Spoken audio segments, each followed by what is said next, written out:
What it do, Dream Team? Welcome back to the channel. Here we are with another reaction video, and this one we have Sweden had enough of Russia. Get out of Ukraine. Hold on, Sweden. What y'all doing over there, Sweden? What you mean y'all had enough? We about to find out before we dive into this. If you guys enjoy it, please don't forget to subscribe or get a video a thumbs up. And if you got a video suggestion you'd like to see me react to, you can subscribe to Patreon and request. In the description section, there's a link where I take premium as well as free requests. Or you can just drop a request down in the comment section. But let's see what we got here. In a stunning move that has left Moscow reeling, Sweden has delivered a crippling blow to Russian forces, shifting the tides of the conflict in Ukraine. This unprecedented aid package from Sweden, NATO's newest member, marks a historic departure from its traditional stance of neutrality. What secret strategies and cutting-edge technologies has Sweden unveiled to support Ukraine? How will this affect the balance of power in the region? Let's delve into the dramatic developments that have sent shockwaves through the Kremlin and bolstered Ukraine's fight for freedom. On May 29th, Sweden announced its 16th aid package to Ukraine. Tellingly, this was primarily a military rather than an economic or humanitarian aid package. It is designed to create Russian casualties, which would have been unthinkable for Sweden a few years ago. Such aid is a departure from Sweden's traditional foreign policy. Until Putin decided to invade Ukraine, Stockholm observed a policy of neutrality dating back to the Napoleonic Wars. The last time Sweden entered a conflict was in the Swedish-Norwegian War of 1814. The Swedish public widely supported their country's neutrality, and it was maintained during both world wars. As late as 2012, only 17% of Swedes expressed support for joining NATO. By 2021, the number increased to 46%. But Sweden was always wary of the threat from Russia. The two countries fought the long and bitter Great Northern War in the early 18th century over influence in the Baltic Sea. Sweden lost the conflict and has been on guard against Russia ever since. As early as 1904, Sweden was patrolling the Baltic with submarines to protect its coastline. That mission has given it more underwater experience in the Baltic than any other nation. The Gripen fighter was designed specifically to counter the threat from Russia. Even its radar system is designed to let it look toward Russian territory without flying in its direction. Fear of potential Russian aggression has entered Swedish cultural consciousness. Some of the older locals on Gotland Island, one of the most important locations in the Baltic and the likeliest place in Sweden that Russia would attack, reported in 2015 that they would hear stories from their parents warning that if they failed to finish their dinners, the Russians would get them. Back then, people on the island were divided over whether Swedish military should increase their presence there. No such divisions exist today. Putin's decision to invade Ukraine reawakened historical nightmares among the Swedish public and policymakers in Stockholm. Sweden announced its intention to join NATO a few months later and quickly became a partner to help Ukraine fend off the invasion. Like Germany, Sweden reversed its historical aversion to providing lethal military aid. It began with providing weapons like anti-material weapons, air defenses, and light vehicles. The investments increased, and Sweden demonstrated early on that it was willing to go far in its proportional investment in money and... I guess so. I guess if you're looking at it from a standpoint of Sweden, for so long was neutral. And most conflicts, they remain neutral. They hadn't fought a war in so long, I think, from what he was saying. And then the citizens supported their neutrality. But they always, I guess, kind of had this like growing fear of Russia. And this kind of sense of fear, I guess. The parents would tell their kids, you don't finish your vegetables, the Russians are going to get you. So they always kind of had this fear of Russia. So when Russia decided to invade Ukraine, that is when months later Sweden decided to join NATO and tried to start helping Ukraine fight against Russia. Now, y'all help me in the comment section. He might have said it, and I just didn't understand the way he said it. So with Sweden doing this, do you think because I guess if they fear if Russia invades Ukraine and takes over, I don't know if they're trying to take the entire Ukraine as their territory or what's going on. Is Sweden fearing that Russia could then come for Sweden next, or it could be one of the countries that they come for in the future? So it's better to join up and help Ukraine fight them now and to hold them off now than have to deal with Russia later. Is that the conflict, or is it just Sweden just doesn't like the move that Russia made? They just don't respect it, and they're just gonna help Ukraine fight. For me, I think it would be right? You fight them now. You buy, helping Ukraine, giving Ukraine all the aid and support you can give, uh, so you don't have to deal with Russia later. But I could be wrong. Y'all let me know in the comment section. Weaponry. On the first anniversary of the war, Sweden said it would donate 10 Leopard 2A5 tanks to Ukraine. Sweden's latest aid package is worth $1.23 billion. To put that into perspective, Sweden's total military spending in 2023 was $8.75 billion. Meanwhile, Sweden's total aid to Ukraine amounts to a little over $4 billion over the course of 16 packages since the invasion started. Such a proportionally large expenditure demonstrates Stockholm's threat perception. Russia's recent successes have required Stockholm to step up its spending even more. The pace of Sweden's separate aid packages also reflects Stockholm's wariness, as several have been passed in the last few months, and they have significantly increased in size. For example, in late February, Sweden announced a $682 million aid package, which was then its largest. The package included 10 CB-90 combat boats, 20 group boats, underwater weapons, $192 million worth of badly needed artillery shells, RBS-70 man-portable air defense systems, anti-tank missiles, Carl Gustaf grenade launchers, hand grenades, and medical supplies. Early in May, Sweden passed aid to help Ukraine secure its energy supply, since this section has been a particular target for Russian missiles and drones. This aid will be spent on equipment like generators, transformers, and solar cells. Will also include necessary spare parts like electrical switches, cables, pumps, and pipes. The May 29th aid package was about twice the size of the February aid package. It does not include donations of the JAS-39 Gripen fighter jet. Although Ukraine has expressed interest in this platform in the past and does not rule it out in the future, Kyiv wants to focus on implementing its F-16 program.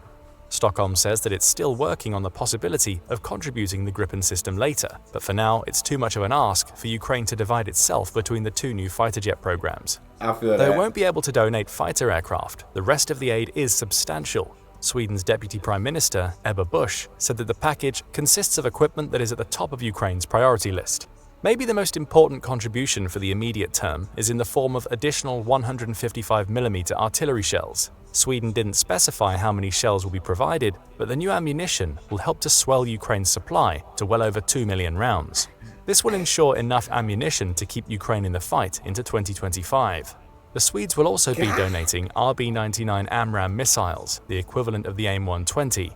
Sweden's Ministry of Defense. I just think in this Russia-Sweden war, I'm praying that it ends very soon, so innocent people stop losing their lives. It's very heartbreaking. It's a very heartbreaking war, right? Where anyone loses their lives. It really just hurts. But it just sounds like, man, even though I feel like Russia definitely has a bigger military than Ukraine, definitely has more resources, I think those relationships that Ukraine has are just huge, because it seems like so many different countries are offering aid to Ukraine and offering aid to the Ukraine military to be able to fight Russia, because I think so many countries also have a vested interest against Russia being able to take over the Ukraine. So many countries don't want that to happen. So they're like, even if we're not going to come fight for you, we're going to give you all the ammunition you need, all the different weaponry you need. We're going to help you in that way. So whereas Russia, even though it seems like your army's much bigger, you probably have more resources than Ukraine alone. Ukraine's getting help from, it seems like, all these different countries, and they're going to continue supporting Ukraine, and they're going to continue aiding Ukraine, and they're going to continue giving them more resources and more resources. So it gets to the point where if you're Russia, do you ever run out of resources to be able to fight this war? I don't know. I don't know enough about Russia. I don't know enough about the military or what the Russian military is capable of. But I just see Ukraine just continuing to get aid packages from different countries and continuing to be able to fight due to these resources they continue to get. Y'all talk to me in the comment section about this one.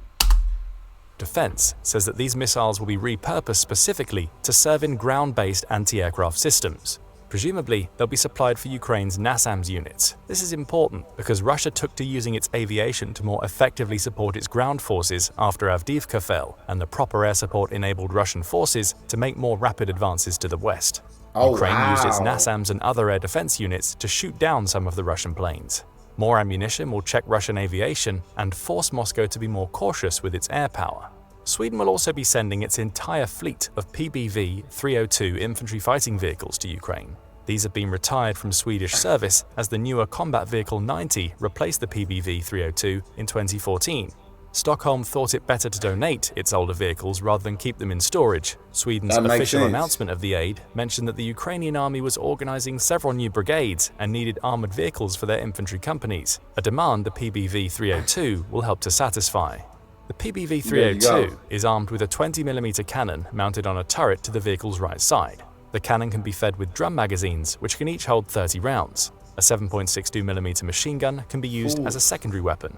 It has armor that can withstand 20mm rounds and weighs 12.3 tons. It comes with a crew of 3, the driver, who also serves as a mechanic, the gunner, and the commander. The vehicle can carry up to 8 soldiers in its landing compartment. Over 600 of these vehicles were produced between 1966 and 2014, but that's not the amount Ukraine will receive. Much of the fleet was decommissioned from 2005 onward. By 2018, there were at least 180 still in service in various degrees of readiness. These vehicles are likely the ones Sweden will now hand over to Ukraine. The vehicles are all set to be repaired and modernized to at least some extent before the transfer. The remaining spare parts and maintenance equipment for these vehicles will be donated as part of the package, as will the 20mm shells for the onboard cannons. The PBV-302 will not be the only land vehicles Sweden donates as part of its latest package. The aid also includes surplus fuel transport vehicles in use by the Swedish Armed Forces. Previously donated Swedish material will continue to get upkeep through this aid package. Stockholm intends to help Kyiv with its command and control through donations of terminals with subscriptions for satellite communications. To help with training and military doctrine, the Swedish Defense Research Agency will assist the Ukrainian Armed Forces in creating their own Defense Research Institute. There are also a number of financial support provisions in the package. Most importantly, Sweden will make investments to ensure that Ukraine can get aid on a large scale on a rapid basis. Sweden will permit all of the weapons provided by this package to be used against targets on Russian soil if that's what Ukraine finds proper. Stockholm also claims that it will be able to replenish all of the ammunition and equipment it's sending to Ukraine through new investments. The most notable contribution in the package came in the form of 2 Saab ASCC-890 airborne early warning and control planes. Swedish Defense Minister Paul Jonsson said that these aircraft would have the most significant impact on Ukraine's air defense network. These planes will better allow Ukraine to identify and track incoming missiles and drones. They can also spot targets of opportunity for offensive operations. Training Ukrainian Air Force personnel to fly these planes is also part of the Swedish aid package. Stockholm's decision to donate... Sweden giving everything they got to Ukraine, bro. Sweden giving everything they got to you. Gee, this package is absolutely humongous. This package is going to help Ukraine so freaking much. So many things are coming in this. That's mind-blowing. These aircraft was a significant step beyond the monetary cost. These were the only 2 AWACS aircraft in Sweden's fleet. The Swedes admitted that the donation of these planes and many other provisions in the package meant a temporary vulnerability in their territorial defense. However, they decided to take what Prime Minister Ulf Kristersson called a calculated risk. Perhaps the words of his Danish counterpart, Mette Frederiksen, came to mind. Early in 2024, she pointed out that it was better for European countries to sacrifice their own arsenals temporarily to ensure Russia's defeat far from their own homelands, rather than having to potentially use those weapons against an emboldened Putin far closer to home. So it is more of the first. I was thinking more of a, hey, it's better to help Ukraine as much as possible, fight Russia and help defeat Russia right now than to have to deal with Russia later.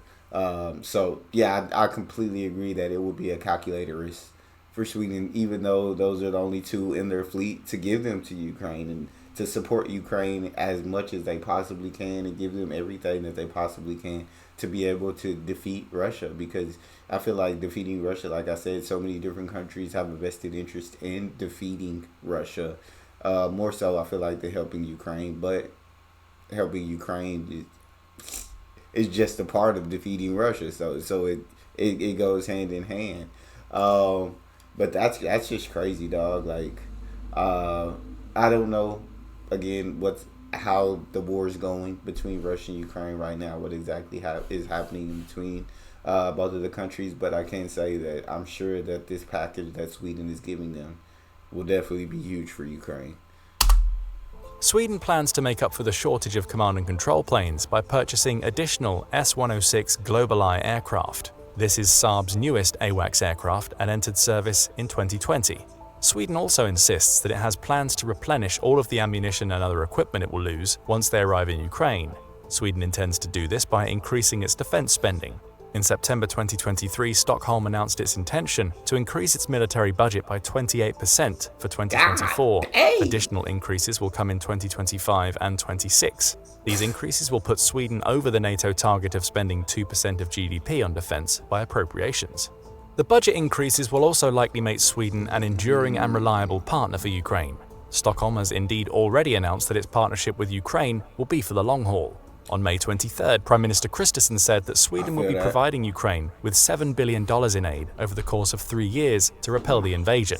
The package released to Ukraine the following week was only the first of multiple packages to come, and those packages will likely get bigger as time goes on. Thanks to the increases in Sweden's military budget over the coming years, the country will be in position to deliver on this planned aid. The Ministry of Defense officially announced major planned investments in artillery systems and transport aircraft as part of the domestic defense spending program. These investments will put Sweden in a position to produce and deliver the weapons and ammunition Ukraine needs in the coming years. But how does Sweden's recent and coming aid impact Ukraine's ability to win the war of attrition? Yes. In December 2023, a report by the Estonian Ministry of Defense indicated that Ukraine could win the war in 2025 if it killed or maimed 100,000 Russian troops in 2024. Oh my God. While Russia has the ability to call many more soldiers than that to its colors, these people need to be trained properly and then assigned to a cohesive unit if they are to be effective on the battlefield. These units would quickly suffer casualties, creating even more demand for manpower that would in turn send troops to the front with even less training. It would be a vicious cycle that Russia, even with its much greater amount of available manpower than Ukraine, would not be capable of meeting. The Estonians estimated that if Ukraine met the 100,000 benchmark, it could reduce Russian training capacity to 80,000 properly trained troops per year. The rest would be ineffective cannon fodder. Sweden's donation, especially with the new artillery shells, will help Ukraine to achieve this objective. Since Ukraine killed or maimed an average of 172,000 Russian troops in each of the first 2 years of the war, this seems like it will be achievable, particularly with help from countries like Sweden. There is another side to this equation, though. Ukraine must minimize its own losses, and that's where Sweden's recent aid package might make the most impact in the long run. Estonia's Ministry of Defense said that it was just as important to level up the training Ukrainian troops received from their Western allies. Over 100,000 Ukrainian troops have been trained by their Western allies since the war began. The training is not equal, though. While most Western militaries have basic training courses that take 10 weeks, and then several months for more specialized tasks like demolition or sniping, most of the Ukrainian troops in the war have had only 5-week courses.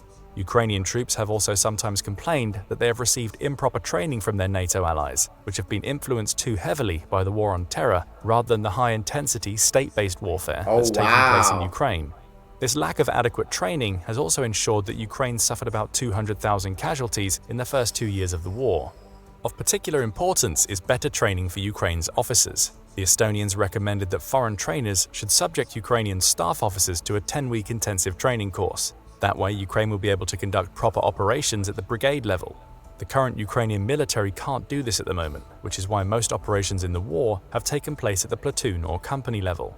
This approach to warfare has helped to keep Ukrainian armed forces nimble, but it's also had severe limitations. The Estonian Ministry of Defense pointed out these limitations. The effective span of control of a brigade for offensive operations is therefore approximately 2 companies. The result is that the Ukrainian military plans and executes operations with a horizon of exploitation limited to approximately 1,200 meters. Yeah, it's crazy. I guess all of the different training from different NATO armies in the West that these Ukrainians will go through. Because I guess as one who's never really thought about it, one who's never really looked into it or did any research on military and everything, but I've seen videos where it's like war games and exercise, and you see these NATO countries like doing war games and exercise with each other, being able to learn from each other.